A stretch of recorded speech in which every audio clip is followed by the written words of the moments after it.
Buenas tardes, buenas noches, ¿cómo están?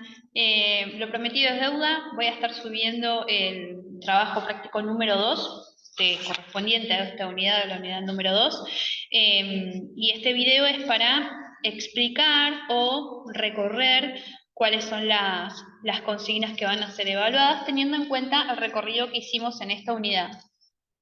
Recuerden que básicamente estuvimos hablando o lo centramos en dos ejes grandes, ¿sí? Como dos grandes temáticas. En primer lugar, recorrimos y estuvimos analizando lo que es o lo que son dos corrientes muy importantes. En primer lugar, el estructuralismo y en segundo lugar, el postestructuralismo. Para ello hicimos las diferenciaciones, cosas en las que no voy a entrar en este momento porque ya lo tenemos grabados en otras clases y la idea es pasar a explicarles el trabajo, pero esos fueron dos de los primeros ejes, cada movimiento o cada corriente con sus características. En segundo lugar, estuvimos hablando, sobre todo en la última clase, de la figura del autor. De la figura del autor desde dos perspectivas interesantes. En primer lugar, la de Roland Barthes y en segundo lugar, de Michel Foucault. Diferentes, hablan del autor, obviamente, pero desde perspectivas distintas.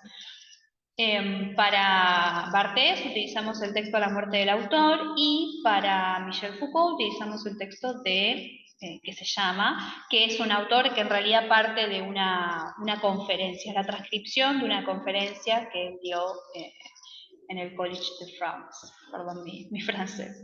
Entonces, lo que voy a hacer es compartir pantalla para mostrarles las consignas. Esperen un momentito, voy a detener mi video, así puedo compartir pantalla. El primer punto tiene que ver con la novela de Ernesto Sábato, El túnel. Y para este primer eje lo que vamos a hacer, si se quiere, es como un análisis más que tiene que ver con el estructuralismo, ¿sí? Y este análisis va a tener que ver con lo siguiente.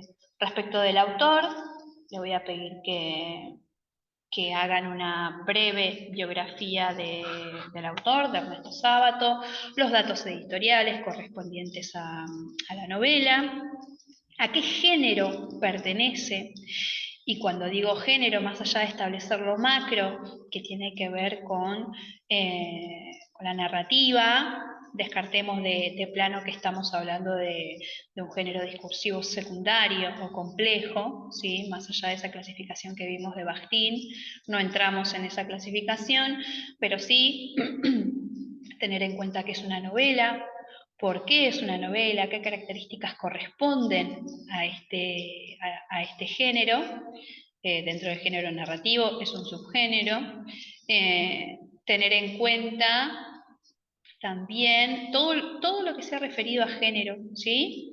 La estructura de la novela, cómo está compuesta, cómo se divide, si hay alguna característica especial en cuanto a la nomenclatura de los capítulos o no, los temas o el tema, yo creo que son varios los temas que se tocan en el texto, y cuando digo temas, más allá de enumerarlos, por ejemplo, hablamos de los temas universales, ¿no? El amor, más allá de enumerar o contarme cuáles son los temas que se atraviesan en la obra, que se recorren en la obra, les pido que por favor detallen un poquito más por qué eligieron esos temas y que los justifiquen.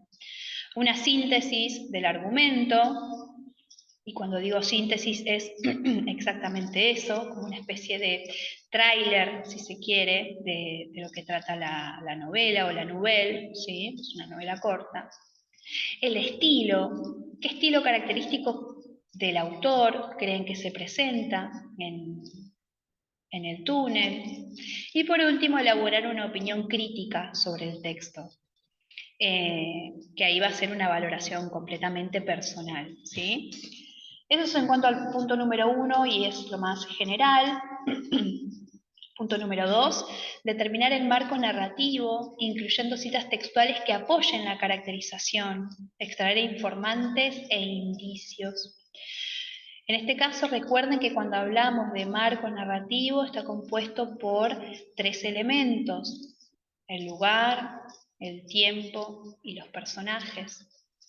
Cuando hablamos de informantes, son datos crudos, concretos, de lugar y de tiempo, y cuando hablamos de indicios, son características de los personajes, ¿sí? Son rasgos que nos permitan describir a los personajes.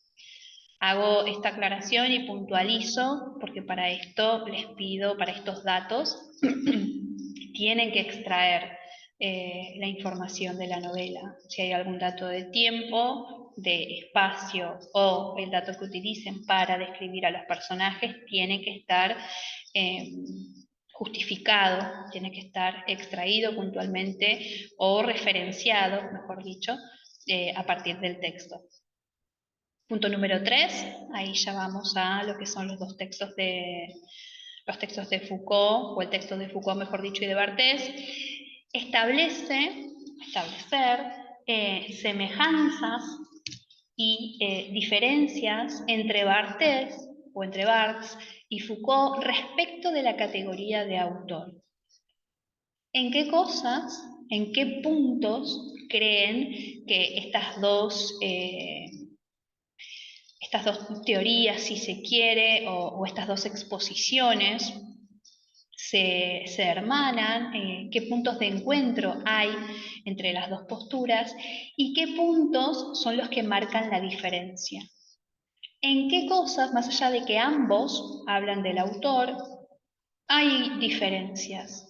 Desde las perspectivas, sobre todo, ¿sí? Más allá del dato fáctico, que es la fecha, ¿sí? Que eso es un dato concreto. Una se da en un momento y otra se da en otro, ¿sí? Hay un año de diferencia entre cada una.